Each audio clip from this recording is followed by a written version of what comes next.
Assalamu alaikum wa rahmatullahi ta'ala wa barakatuhu. Kamar yadda kuka sani, sunana Muhammad Naziru, wanda ake yi wa laƙabi da kundin begen yabon Muhammadu Rasulullahi sallallahu alaihi wasallam. Zan yi amfani da wannan dama domin miƙa gaisuwa ta musamman ga ɗimbin masoya a nan cikin Najeriya kuma sauran ƙasashe da duniya baki ɗaya.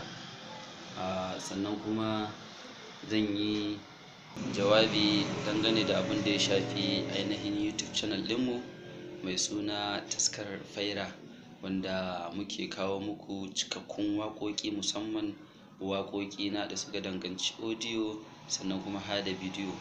Dangane da matsalolin da aka samu kwanakin baya, dan samu matsaloli wanda insha Allah yanzu kuma an samu gyarawa.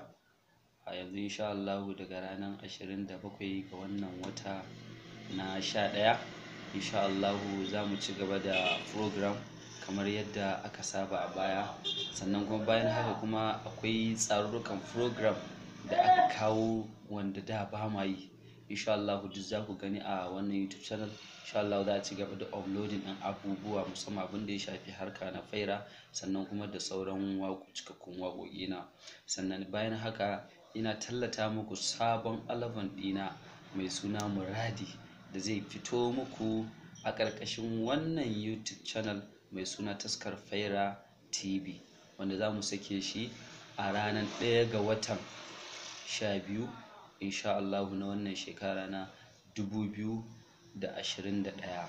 Masoya, assalamu alaikum wa rahmatullahi ta'ala wa barakatuhu. Naku Muhammad Nazir a kundin bege. Na gode, Allah saka da alkhairi, Allah ƙara mana soyayyar manzo Allah sallallahu alaihi wasallam da'iman duniya da lahira, alfarman ma'aiki sallallahu alaihi wasallam. Fatan alkhairi.